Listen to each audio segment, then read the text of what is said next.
Selama puluhan tahun, Indonesia hidup di bawah satu bayang-bayang yang sama.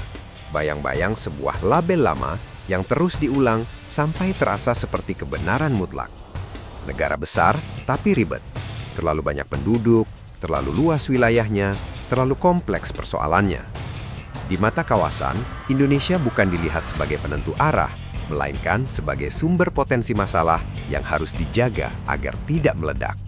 Narasi itu hidup lama sekali, terlalu lama. Korupsi yang seolah tak pernah habis, birokrasi yang berlapis-lapis, konflik sosial yang datang dan pergi, serta elit politik yang lebih sering terlihat bertengkar di dalam negeri daripada bicara soal masa depan.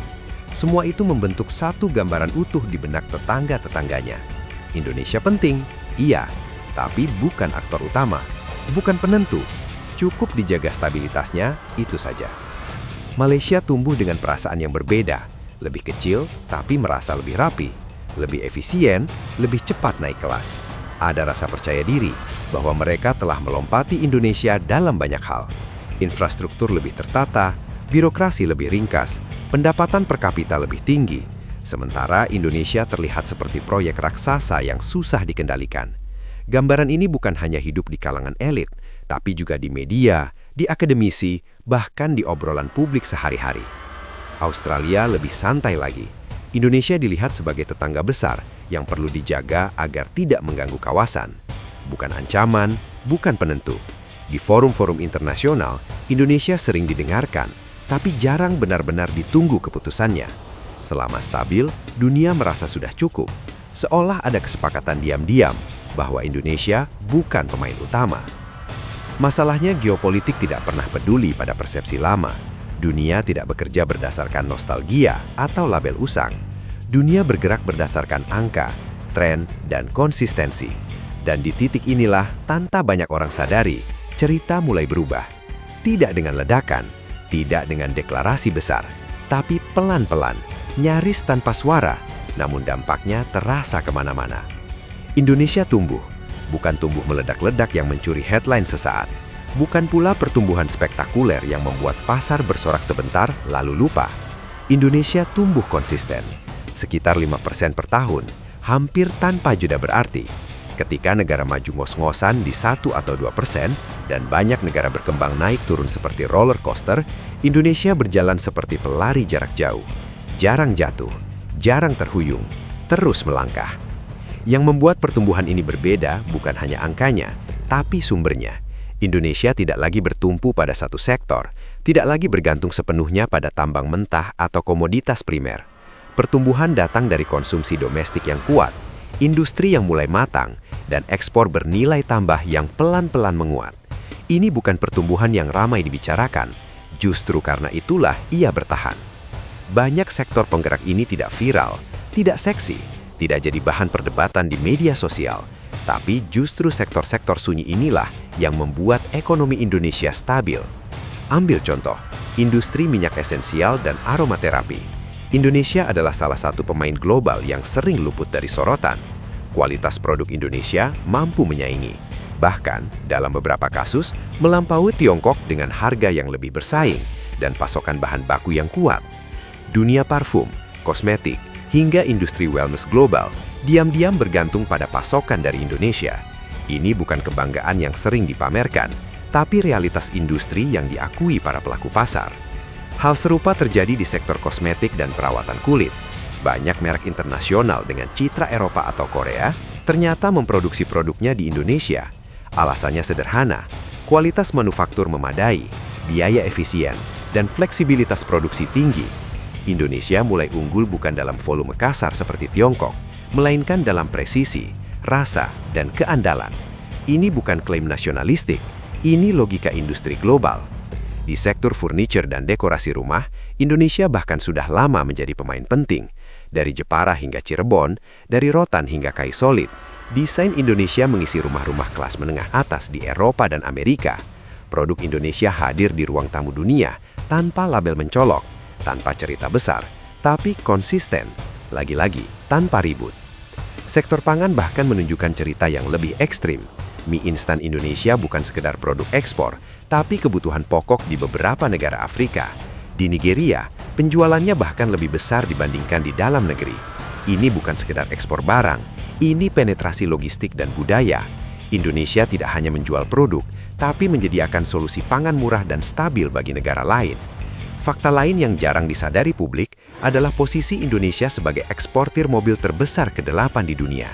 Indonesia bukan hanya pasar otomotif, tetapi basis produksi dan ekspor. Mobil buatan Indonesia dikirim ke Asia, Timur Tengah, hingga Afrika. Ini bukan mimpi industrialisasi, ini realitas yang sudah berjalan. Sekarang bayangkan semua ini dari sudut pandang negara tetangga.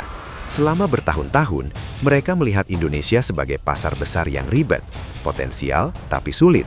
Kini pasar itu berubah menjadi produsen, eksportir, dan pemain global. Tanpa deklarasi, tanpa teriakan, tanpa drama. Dalam geopolitik modern, yang membuat negara lain gelisah bukan lagi tank atau kapal perang terlebih dahulu. Yang paling mengganggu adalah tren jangka panjang yang sulit dihentikan. Dan tren Indonesia ini membuat banyak pihak tidak nyaman. Malaysia adalah salah satu yang paling merasakannya. Dulu perbandingan selalu satu arah. Malaysia merasa lebih maju. Sekarang perbandingan itu pelan-pelan berubah nada. Media Malaysia mulai rutin membandingkan PDB, investasi asing, daya beli, bahkan kualitas infrastruktur. Perbandingan yang terlalu sering adalah tanda kegelisahan psikologis. Ketika sebuah negara mulai rajin membandingkan diri, itu berarti posisi mentalnya telah bergeser. Hubungan Indonesia dan Malaysia memang tidak pernah sekedar diplomasi formal. Ada lapisan psikologis yang terbentuk sejak lama. Malaysia membangun identitas sebagai negara yang lebih kecil, tapi lebih rapi, lebih efisien, lebih cepat naik kelas. Dalam banyak fase sejarah, narasi itu memang ada benarnya. Masalahnya, narasi itu mulai kedaluarsa. Perubahan ini tidak datang dengan pengumuman resmi atau simbol politik yang jelas. Ia datang lewat angka-angka yang sulit dibantah. Indonesia kini bukan lagi pihak yang dikejar. Indonesia mulai menjadi tolok ukur. Dan perubahan posisi ini berat untuk diterima. Malaysia menghadapi dilema identitas ketika narasi superioritas regionalnya goyah. Yang runtuh bukan hanya kebanggaan, tetapi juga rasa aman elitnya. Reaksi yang muncul pun campur aduk. Ada kekaguman, ada komentar sinis, ada kritik soal efisiensi, lingkungan, dan tenaga kerja. Ini mekanisme pertahanan psikologis yang klasik. Isu tenaga kerja menjadi salah satu sumber kegelisahan tersendiri. Malaysia dan Brunei sangat bergantung pada jutaan pekerja Indonesia di sektor perkebunan, konstruksi, dan rumah tangga. Tanpa mereka, roda ekonomi tertentu langsung tersendat. Namun di saat yang sama, kondisi di Indonesia mulai membaik. Upah naik perlahan, kesempatan kerja bertambah, posisi tawar berubah. Jika pasokan tenaga kerja murah tidak lagi semudah dulu, keseimbangan pun bergeser. Di tingkat kawasan, Indonesia juga mulai lebih sering menentukan agenda ASEAN, bukan dengan gaya dominasi kasar, melainkan karena kapasitas. Ukuran ekonomi, stabilitas politik relatif, dan kemampuan menjaga keseimbangan kekuatan besar membuat Indonesia sulit diabaikan. Malaysia bukan sedang kalah perang, mereka sedang kalah narasi masa depan. Sementara Malaysia masih menyesuaikan diri secara emosional, Australia membaca situasi dengan jauh lebih dingin. Dan justru dari sinilah muncul pengakuan yang jarang dibahas terang-terangan. Bagi sebagian analis strategis Australia, Indonesia dalam jangka panjang dianggap sebagai tantangan strategis yang lebih kompleks dibanding China. Bukan karena agresi militer, tetapi karena kombinasi faktor yang jauh lebih sulit dihadapi. China adalah kekuatan eksternal, polanya terlihat, tekanannya terukur, dan bisa dihadapi dengan aliansi. Indonesia adalah tetangga langsung. Dalam geopolitik, tetangga yang tumbuh stabil jauh lebih mengganggu daripada raksasa jauh yang bisa dipagari. Australia dan Indonesia dipisahkan oleh laut, tapi laut itu bukan sekedar pemisah. Ia adalah jalur hidup ekonomi Australia. Lebih dari 40% perdagangan Australia ke Asia melewati perairan Indonesia. Selat Lombok, Makassar, dan Sunda bukan jalur alternatif. Mereka adalah rute utama. Sekitar 60% ekspor Australia ke China, termasuk batu bara dan mineral, melewati jalur ini. Jika Indonesia menerapkan biaya lintas selat yang kecil saja, dampaknya langsung terasa. Alternatif lewat Papua Nugini menambah waktu dan biaya secara signifikan. Yang membuat Australia benar-benar berhitung adalah satu hal. Indonesia belum sepenuhnya menggunakan kekuatan posisinya. Indonesia memiliki leverage, tetapi memilih tidak memaksimalkannya. Bagi perencana strategi, ketidakpastian seperti ini lebih mengganggu daripada ancaman terbuka, karena Indonesia bisa memilih kapan dan bagaimana menggunakan pengaruhnya. Dan pilihan itu sepenuhnya berada di tangan Jakarta. Karena itulah, respons Australia bukan konfrontasi, melainkan pendekatan. Mereka memperkuat kerjasama pendidikan, teknologi, energi, dan pertahanan non-konfrontatif. Ini bukan soal idealisme, ini kalkulasi dingin. Australia paham jika Indonesia merasa diabaikan atau dirugikan, dampaknya bukan hanya diplomatik, tetapi struktural. Faktor demografi semakin memperkuat posisi Indonesia. Populasi besar, relatif muda, dan produktif. Australia sebaliknya, populasi kecil dan menua. Dalam jangka panjang, pusat gravitasi kawasan bergerak ke utara. Indonesia bukan ancaman militer, tapi tantangan sistemik yang mengubah cara kawasan bekerja.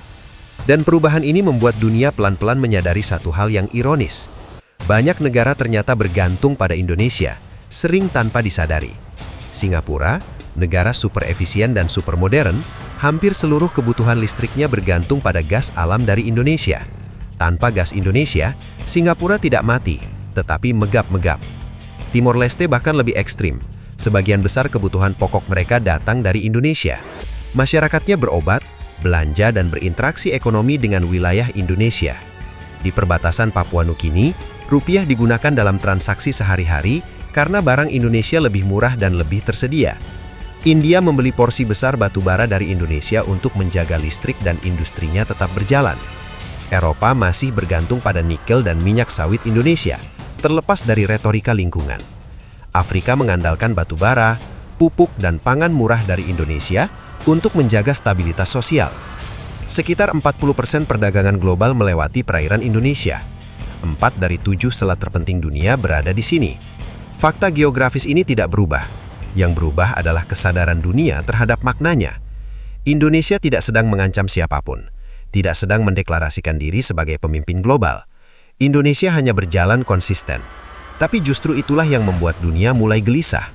Karena dalam geopolitik modern, kekuatan paling berbahaya bukan yang berteriak paling keras, melainkan yang tumbuh stabil, diam-diam, dan sulit dihentikan.